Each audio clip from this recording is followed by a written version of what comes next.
ভূমিকম্প প্ৰতিৰোধী বিচনা হৈছে এক অভিনৱ উদ্ভাৱন যি ব্যক্তিক অপ্ৰত্যাশিত ভূমিকম্পৰ পৰা ৰক্ষা কৰিবলৈ ব্যৱহাৰ কৰা হয়।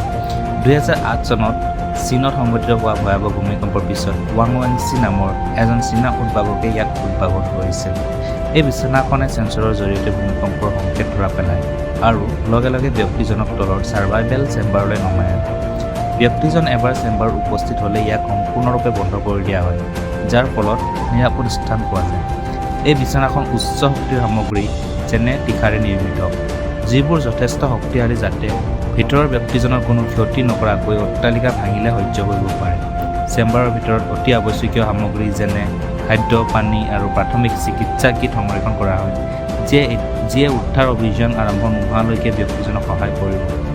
ইয়াৰ উপৰিও বিচনাখনত GPS ট্ৰেকাৰ আছে, যিয়ে উদ্ধাৰ অভিযানৰ সময়ত ব্যক্তিজনক দ্ৰুতভাৱে বিচাৰি উলিওৱাত